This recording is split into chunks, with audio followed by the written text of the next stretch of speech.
The news begins in Rivers State as the House of Assembly in the state has formally raised notices of alleged gross misconduct against Governor Siminalayi Fubara and his deputy during Thursday's sitting. Citing Section 188 of the 1999 Constitution as amended and other relevant laws, the House Leader, Major Jack, read the notice against the governor, while Deputy Leader Linda Stewart read the notice against the Deputy Governor. Key allegations include failure to present the state budget, unauthorized spending of public funds, withholding salaries and allocations due the Assembly, bypassing proper screening of government appointments, and the demolition of the Assembly complex. The 26 lawmakers say the governor and his deputy have shown incapacity to perform their constitutional duties. The Speaker stated the notices will be officially delivered to both the governor and deputy governor within 7 days as required by the law.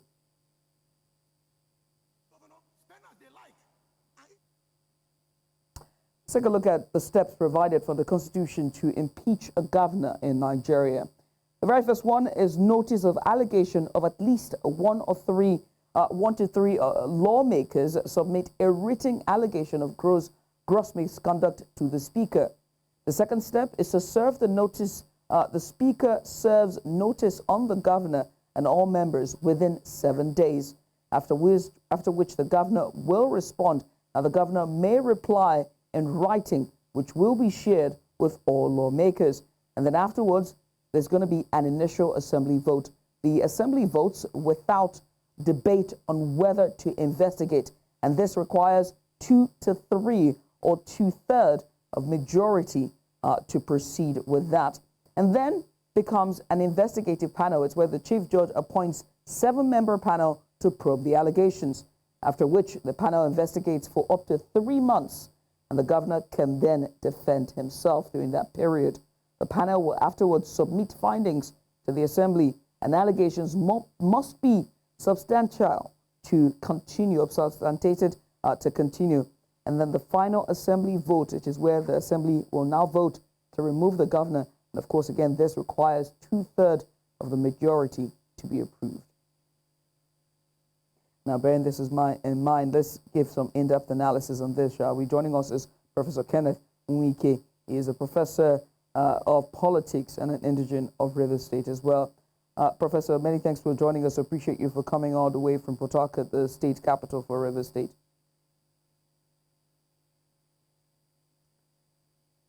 Yeah. Professor, before we get into our discussion, very quickly, there is just a small clip I'd like for us to watch and then come back to this discussion. Just a second. And the governor. It is the governor and the Constitution. The governor is a threat to our democracy. It is better we all resign and leave the governor and those he wants to use to defraud Rivers people. We cannot continue to allow this to happen. We sit here, elected people, and we cannot follow, we cannot enforce the Constitution. Then why are we here? Why are we sitting here? Why were we elected? For how long are we going to allow this to happen?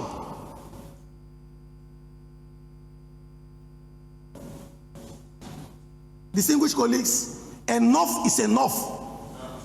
If they want us to forget the legislature, we leave the legislature. Let only the governor and the deputy governor spend as they like and eat our money and do as they like. Why were we elected? Why do we have the legislature? Why can't we be allowed to do our job? Distinguished colleagues, I thank you for your contributions. We will follow this impeachment process through. The Supreme Court has confirmed that the governor has committed offenses against the Constitution. Let the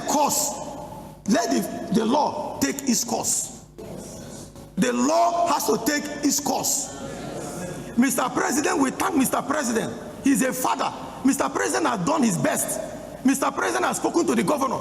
In my presence, Mr. President told the governor, I'm giving you a second chance. The governor refused. He gave him another one. The governor refused. How many times will the Mr. President call us? Distinguished colleagues, I thank you for your contributions. Prayers have been properly canvassed by members. Those in favor of the prayers of this motion should indicate by saying aye. Again, say nay. The ayes have it. Distinguished colleagues, by this motion, this House hereby condemns the refusal of the Governor of Rivers State, Sir Siminalayi Fubara, GSSRS, with support from the Deputy Governor, Professor Ngozi Mma-Odo, DSSRS, to present the Medium-Term Expenditure Framework, MTEF, and 2026 Appropriation Bill in line with the Rivers State Fiscal Responsibility Law 2010 and the Constitution, respectively, as well as the reckless spending from the Consolidated Revenue Fund of Rivers State. 2, this House is declaring that the House will not proceed with any action for presentation of the Medium-Term Expenditure Framework, MTEF, and Appropriation Bill 2026 until the investigation of gross misconduct leveled against the Governor and Deputy Governor are concluded. Distinguished colleagues, these are the prayers. Thank you so much. Clerk, do we have any other thing on the other paper? Mr. Speaker, the order of the day has been exhausted. Leader. Honorable Speaker, very revered colleagues, Mr. Speaker, I rise to move that this House stands adjourned to 15th day of January 2025 at 10 a.m.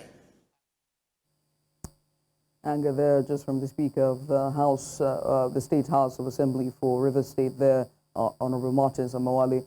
Professor Kenneth Nweke joins me now. Professor, I do have to ask, just watching his tone and the body language and the entire members who are in favor of this motion to move to impeach the sitting governor, how significant are these notices and these allegations of gross misconduct within the framework of Section 188 of the 1999 Constitution?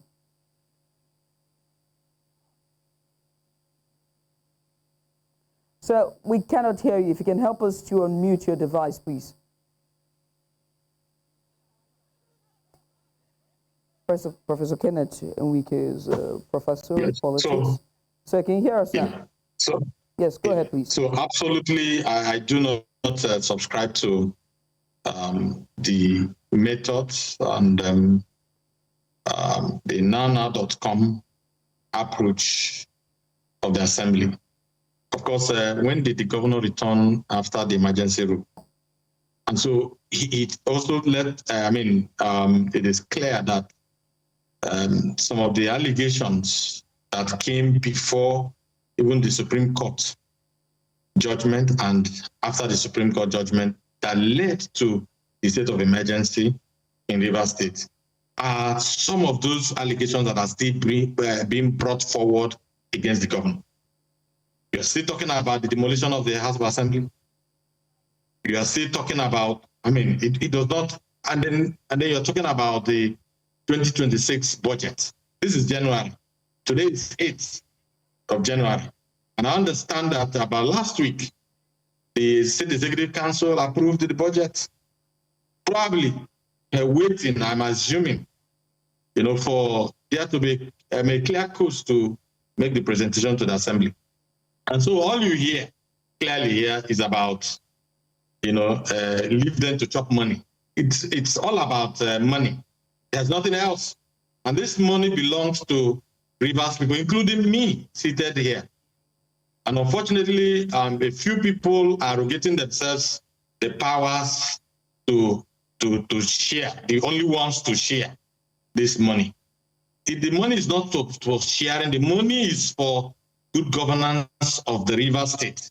The money is meant to provide the basic necessities for the people and to protect their lives and property. If they had given enabling environment, I'm sure that the State Executive Council, led by the governor, would have made that provision for presentation of the budget. And you can see their conclusion that except this matter be concluded, they are not going to take the median expenditure approval, and again leading to the budget, consideration. And so they have already made up in their mind and adjourned, to a very much later date. And so meaning that they are already out for a show. If you look at what the speaker said, or the manner in which he presented that everything, he is so angry. It's about money. And so even when the other ones are seated and all that, I'm sure that they are not actually, so much moved by, these sentiments, or because there is a directive or there is an instruction somewhere and people are working, based on group interest. But the truth is that the River State belongs to everybody. It does not belong to one man or group of persons. All of us are part of it. I have oil and gas resources in my place in a chain. And as I speak to you, I can't drive through Igwe, to my place in Ikwerembo. Yet I have oil. And yet people are talking about sharing. Sharing what? What are they going to share? These are resources that belong to everyone. And so if governor has committed an infraction, probably not conceding, maybe before the emergency rule, maybe not. But Professor, not now. I would like for us to just nitpick what these allegations are in its entirety, from the appropriation bill that is supposed to be presented for 2026 to this monies that they are saying that's being withheld, to the destruction of the Assembly House and so much more. But first, we need to go on a short break. When we return, we're going to talk about the allegations in details and whether or not they meet the requirement for the constitutional threshold when it comes to an impeachment of a governor. After the break, stay with us. Hey, welcome back. Now, it's the House of Assembly in River State move to impeach a governor and his deputy of the state. We have in-depth analysis here, and to do that with us is Professor Ken Nweke, is a professor of political science and an indigent of River State. Now, before the break, you were talking about, what this is and these allegations that are being levied against the governor, that they were as far back before the emergency rule happened and even the suspension of both the governor and the entire members of the House. And yet it still persists to the point where Amawale does some of us allude to that, saying that, referred to the president as a father, and that the president had given the governor numerous chances to do things the right way. But let's look at the allegations again, just to jog the memories of those who are just joining us. The key allegations include failure to present the state budget, unauthorized spending of public funds, which you said it doesn't make any sense when you regards what exactly these funds are. Also, withholding salaries and allocations that is due to the assembly, bypassing proper screening of government appointments, and one of the most important, there's still an issue here, is the demolition of the assembly complex. Now, when you look at all of these allegations, they're saying that the 26 lawmakers have now moved to impeach him. Do these allegations meet the constitutional threshold required to sustain an impeachment process, or is this at this point an overreach? Exactly. The letter overreach is exactly an overreach, as far as I'm concerned. Why do you say it's an overreach? Of course, when you talk about the demolition, I don't know who demolished the House of Assembly and all that. All of those happened before the emergency rule. And then you talk about the 2026 budget. Of course, 2025 budget was duly approved by the National Assembly, and which the government ought to be running their affairs from when the IBAS left office. And so the government has the right by law to run that same budget up till the next 3 months or more. And so even at the federal level, as we speak, the budget has not been passed into law, neither has it been signed into law. The bill has not been passed into law, or even if it has been passed into law, it has not even been signed as well. And so governments run. It's the same legislature that empowers the executive to have the leverage to run the budget up to 3 months or more before even if it is even passed and signed into law. The government has all it takes to run by law, the budget up to 3 months or more, in terms of implementation, before even talking about the new budget, so to say, if it's signed into law. And so for me, none of those, including bypassing legislature, and approving government appointments and all that, I've not seen that